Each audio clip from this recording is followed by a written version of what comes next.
You're listening to the Betoota Advocate's weekly news wrap on Desert Rock FM 96.5. Welcome back to the Betoota Advocate's weekly bulletin. Wendell Hussey, our newsreader, is still in the clink. Who fucking knows when he's getting out? We've sent a bit of money over to his mother. We didn't pay him too much money to begin with, so I'm not sure why she's asking us for any. But sure, let's make the most of a bad situation. My name's Clancy Overell, editor of the Betoota Advocate, joined, of course, by Errol Parker, editor-at-large. How are you, Errol? I'm good, mate. You know, it's been a bit difficult without Wendell here, but, you know, we've trudged along this week, and I guess, you know, he's got his court appearance on, what time is it now? It's 2:30 in the morning on a Thursday here, so I guess, he's got court tomorrow, doesn't he? It's on the 18th. Yeah, well, I haven't actually been in touch with our court reporter about Wendell's court appearance. We should send someone down, though.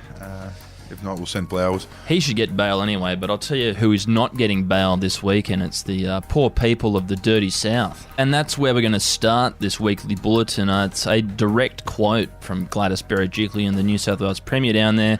Whatever went wrong here in terms of this latest outbreak, rest assured no public servant will take responsibility for it. Yes, hot mess Gladys fronted the media this morning in the Harbour City to placate the denizens of Sydney after it became apparent that this latest outbreak was due to a failure of government policy.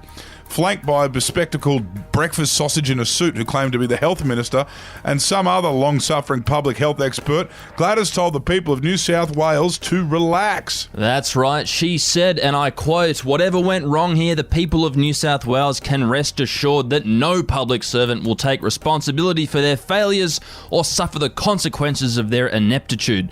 We will find out what went wrong here, and we will blame the victim and move on collectively as a state. This man in Bondi who spread this thing all over will feel the full force of the law. He'll have his face splashed all over the front pages of every red top from Bega to Byron to Baronga to Burke. He will suffer." It's pretty cold if you ask me, but her honesty is a real welcome change of tact. Absolutely, I have to say, now is not the time to be pointing fingers at those in charge of us that we pay a lot of money with our tax dollars.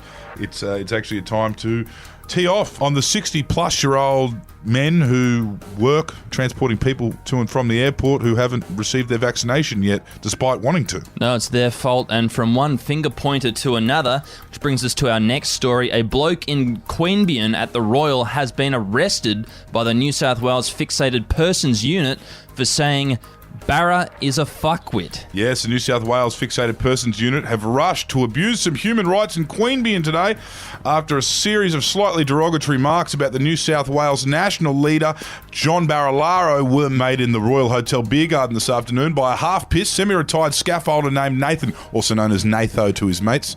The comments made by Natho revealed allegations of the New South Wales government being, quote, full of bloody crooks, and were based off hundreds of so-called examples of the Deputy Premier being a, quote, corrupt bastard. That's what he was on about there, and I guess he got pinged by the federal coppers. Yes, Nathan said he decided to comply to this abuse of state power after speaking to his lawyer, who informed him it would probably be a pretty bad idea if he and his mates decided to coward punch some police officers, especially the jackboot cops that John Barilaro sends whenever he feels like getting a bit Sir Joe with his abuses of power. We approached John Barilaro for a comment, but he was asleep after a big day being tuckered out from white-anting Andrew Constance and organising failed mutinies against Gladys Berejiklian. Yeah, well, if he doesn't do it, someone else will. If it's not Andrew Constance, who is it, mate? You know? Anyway, from one group of white ants to a bunch of white women, the nation's rich white women left feeling like common Catholics as the Australian club denies Sheilas. This news story confirms that sexism is on the rise in Australia once again. It comes as the second highest caste of Australian elites have realised that the systemic discrimination is indeed not a thing of the past, with this newly oppressed minority now complaining that they feel like they're being treated like common Catholics. And Clancy, as a member of the Australia Club, how did you vote this week? I voted to keep it all men. Look, mate, when you're as lucky as I am in marriage, sometimes you just want to be left alone. On the inverse, the Queen's Club up the road in Sydney is female only. I don't want to join that club. Why do women want to join my club? Well, the Diamantina Club started allowing women to join back in 2009, and the only change I noticed was the toilets downstairs got some bins put in. That's about it, mate. Anyway, I think this news story that dominated the major mastheads all week is a sickening reminder of how close the Australian media class is to these elite clubs whose strict class-centric criteria rules out 99.9999999% of the population, regardless of race or gender. So in other words, it's a bit of a non-issue.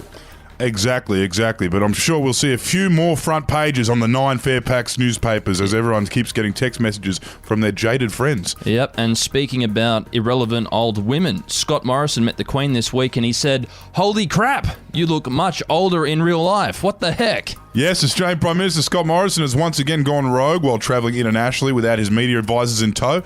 Following a completely pointless trip to the G7 summit in Cornwall, the PM visited Windsor Castle to see the Queen for a single cup of tea that meant more to him than anything else happening in the UK this week. However, the Australian monarchist community are extremely disappointed with the Prime Minister's actions after the BBC reported that Scotty from marketing was thinking out loud again. During an exchange with Queen Elizabeth II, our head of state, it became clear that Morrison's interest in the royal family is purely a branding exercise to help him lure voters in the hair salons of suburban Australia. Tell you what, I wouldn't have picked the little Howard sycophant like Scott Watson to treat the Queen like a tuck shop mother.